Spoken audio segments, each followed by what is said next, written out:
మన ప్రభువును రక్షకుడైన యేసుక్రీస్తు నామంలో మీకు శుభములు వందనములు తెలియజేస్తున్నాను. అనుదిన ధ్యానమునకు స్వాగతం. రాజులు 2వ గ్రంథం 6వ అధ్యాయం ఇది మన ధ్యానాంశంగా ఉంది.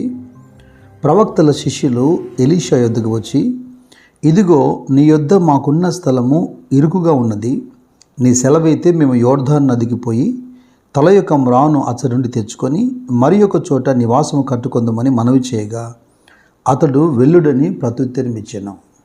ఈ అధ్యాయం కూడా 2-3 అద్భుతాలతో నింపబడింది. అయితే నా మనసంతా ఈ మొదటి వచనాల దగ్గరే ఆగింది. ఈ మాట చదువుతూ ఉండగా నాకు యెషయా గ్రంథంలో 54వ అధ్యాయంలో 2వ వచనం జ్ఞాపకం వస్తుంది. దేవుడు తన ప్రజలకు వాగ్దానం ఇస్తున్నాడు. అదేంటంటే, నీ గుడారపు స్థలమును విశాలపరచుము, నీ నివాస స్థలముల తెరలు నిరాటంకముగా సాగనిమ్ము, నీ త్రాళ్లను పొడుగు చేయుము, నీ మేకులను దిగగొట్టుము. ఇక్కడ చెప్పబడుతున్నటువంటి గుడారం అనేది కేవలం నివాస స్థలం అని కాదు. ప్రాముఖ్యంగా ఇజ్రాయేళ్ల పరిస్థితి, దేవుని పిల్లల యొక్క స్థితిగతులు, ఇది వ్యక్తిగత జీవితము, కుటుంబము, ప్రత్యేకంగా సేవకు సాదృశ్యంగా ఉన్నది. అన్నిటికంటే మరి ముఖ్యంగా మన దృక్పథములో ఈ విశాలత రావాల్సిన అవసరం ఉంది. తన ప్రజలు ఎల్లప్పుడూ వృద్ధి క్షేమం పొందాలన్నది దేవుని ప్రణాళిక. ఆదికాండం 1వ అధ్యాయంలో 28వ వచనంలోనే మాట్లాడుతూ దేవుడు ఆదాముతో అన్నాడు, మీరు ఫలించండి, వృద్ధి పొందండి, మీరు భూమిని నింపండి అని. యెషయా ప్రవక్త ద్వారా దేవుడిస్తున్నటువంటి ఈ పిలుపులో తన ప్రజలకు సంబంధించిన వృద్ధి క్షేమముకై ఆయన పిలుస్తున్నాడు. కావలసినటువంటి ఆ ప్రొవిజన్ అంతా కూడా ఆయన సిద్ధపరుస్తున్నాడు. తన ప్రజలు మరింత ఫలభరితంగా మారాలని. కొందరు ఆత్మీయ కురచుతనం కలిగి దేవుడిచ్చే వాగ్దానాలు అన్నిటినీ కేవలం భౌతికమైన విషయాలకు మాత్రమే అన్వయించుకుంటుంటారు. ఒకవేళ ఈ వాగ్దానాన్ని కూడా భౌతికమైన విషయాలకు మాత్రమే మనం వాడుకుంటే ఆదికాండం 11వ అధ్యాయంలో ఉన్నటువంటి బాబేలు లాగా మన ఇల్లు మిగిలిపోతుంది. ఎందుకంటే అక్కడ వారు అంటున్నారు మనము మనము మనము అని. మనం ఫలించడం దేవుని చిత్తమే, కానీ ఆ ఫలించడం దేవునికి మహిమకరంగా ఉండాలి. అందుకే యోహాను సువార్త 15వ అధ్యాయం 5వ వచనం అంటున్నాడు ఆయన, మీరు నా యందు నిలిచి ఉండాలి, మీలో నా మాటలు నిలిచి ఉండాలి, అప్పుడు మీరు బహుగా ఫలిస్తారని. క్రైస్తవుడిగా మన ఫలం ఆయన ఆత్మీయ ఆకలి తీర్చేదిగా ఉండాలి, ఇతరులకు కూడా రుచించేదిగా ఉండాలి. అయితే ఇక్కడ ఒక ఆశ్చర్యకరమైన విషయం నేను చెబుతాను. ప్రవక్త శిష్యులు, ఎలీషా శిష్యులు స్థలం ఇరుకుగా ఉంది అని గ్రహించి ఒక విశాలమైనటువంటి ఆ స్థలాన్ని నిర్మించేందుకు ఎలీషా దగ్గర విన్నపం పెట్టారు. ప్రవక్త అన్నాడు, మీరు వెళ్ళి ఖచ్చితంగా అలాగే నిర్మించమని. అయితే ఒక మాట చెబుతాను, ఆ ప్రతి గుంపులో ఒకడు ఉంటాడు అని అంటుంటారు. ఈ విషయం మీకు అర్థమవుతుంది. అంటే అందరికీ కాస్త భిన్నంగా అన్నట్టుగా. అయితే యోర్దాను దగ్గరికి వెళ్ళి చెట్లు నరికి కర్రలు తెచ్చే విషయానికి కూడా ఒకడు అంటున్నాడు ప్రవక్తతో, దయచేసి మీరు కూడా మాతో రండి అని పిలుస్తున్నాడు. చాలా ఆశ్చర్యం అనిపిస్తుంది. ఎన్నో అద్భుతాలు సూచక్రియలు చేస్తున్నటువంటి ప్రవక్త అయిన ఎలీషా కేవలం కర్రలు నరికి తెచ్చేందుకు ప్రవక్తనైనా నేను మీతో ఎందుకురా బాబు, మీరు వెళ్ళండి అని చెప్పక ప్రవక్త వచ్చేదని చెప్పి వారితో కూడా యోర్దానుకి వెళ్ళాడు. నిజమైన దైవజనుల ప్రాముఖ్యత కొందరే గుర్తిస్తారేమో.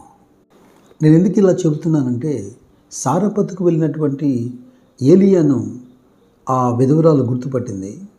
షూనేము పట్టణానికి వెళ్ళినటువంటి ఎలీషాను ఆ స్త్రీ గుర్తించింది, అతడు భక్తిగల దైవజనుడని.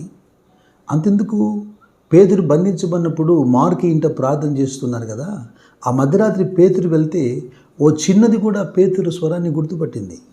కొందరు సమీపంలో దైవజనులు ఉన్నా వారిని గుర్తించలేకపోతున్నారు, వారి ద్వారా ఏది పొందలేకపోతున్నారు.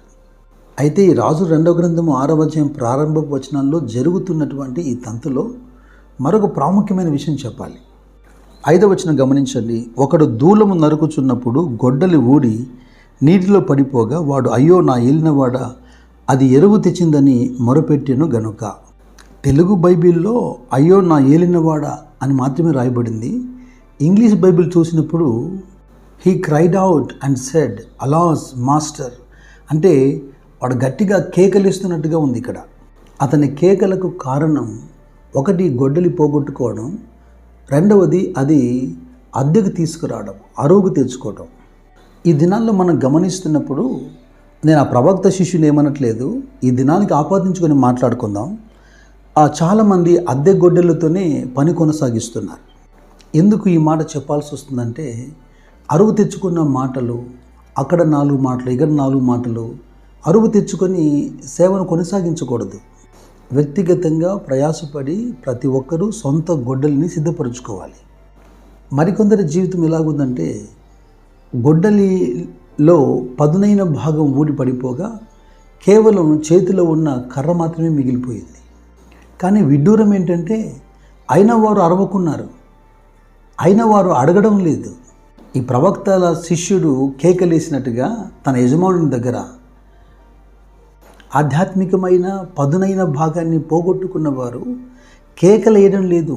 తమ యజమానుని దగ్గర ఉట్టికర్ర చేత పట్టుకొని గొడ్డలు ఉన్నట్టుగా ఎంతకాలం నటించగలుగుతాం? ఆ దైవజనుడు ఎంత గొప్పవాడు చూడండి. అది ఎక్కడ పడినని అడిగాను. వాడు అతనికి ఆ స్థలమును చూపించగా అతడు కొమ్మ ఒకటి నరికి నీళ్ళలో వేయగా గొడ్డలి తేలెను. దాన్ని పట్టుకొనమని వాడితో చెప్పగా వాడు తన చెయ్యి చాపి దాన్ని పట్టుకొనెను. తన శిష్యుడు పోగొట్టుకున్నటువంటి ఆ గొడ్డలిని తమ యజమానుడు, తమ ప్రవక్త ఒక అద్భుతం చేసి తిరిగి చేయి చాపి పట్టుకోమని అతనికి అవకాశం ఇచ్చాడే. ఏది నీ జీవితంలో పోగొట్టుకున్నావో, ఏ పదునైన భాగాన్ని నువ్వు పోగొట్టుకున్నావో, నీ మాస్టర్, నీ యజమానుడైన యేసుక్రీస్తు ద్వారా తిరిగి సంపాదించుకునే అవకాశం ఉంది. మార్కు సువార్త 10:47 గ్రుడ్డి భిక్షకుడు మనకు కనపడతాడు. తీమై కుమారుడైన భర్తిమై యేసు మార్గంలో వెళ్తున్నాడని విని అతడు యేసుక్రీస్తును కరుణించమని కేకలు వేశాడు కదా. ప్రజలు నివారింప చూసినా యేసు వినేంత వరకు, యేసు నిలిచేంత వరకు, యేసు దగ్గర అద్భుతం పొందుకునేంత వరకు అవకాశం వచ్చింది కనుక ఈ అవకాశాన్ని చేజార్చుకుంటే తన జీవితం ఎల్లప్పుడూ అలాగా అంధకారంలో ఉండిపోతుందని సిగ్గుపడకుండా, అవమానపడకుండా బిగ్గరగా కేకలేసి మార్పు చేయగలవాడి దగ్గరికి వెళ్ళి తన జీవితాన్ని మార్చుకున్నాడు. తన ప్రాచీన స్థితిని తాను శపించుకుంటూ, తన తల్లిదండ్రులను దూషించుకుంటూ, తన స్థితిగతుల గురించి బాధపడుతుంటే గుడ్డివాడు బాగుపడేవాడు కాదు. నా ప్రియ సహోదరి సహోదరుడా, పోగొట్టుకోవడం తప్పు కాదు, తిరిగి పొందే ప్రయత్నం చేయకపోవడమే తప్పు. ఇతడు గొడ్డలిని ఉద్దేశపూర్వకంగా నీళ్ళలో పడవేయలేదు. అతడు పొరపాటున పోగొట్టుకున్నాడు. పోగొట్టుకోవడానికి ఇష్టపడని వాడే కేకలేస్తాడు, మునిగిపోవడానికి ఇష్టపడని వాడే పేతురులాగా కేకలేస్తాడు. నా యొద్దకు వచ్చేవారిని నేను ఎంత మాత్రము త్రోసివేయనని ప్రభువు చెబుతూ ఉండగా పరిగెత్తుకుని వెళ్ళి ప్రభుతో మాట్లాడండి.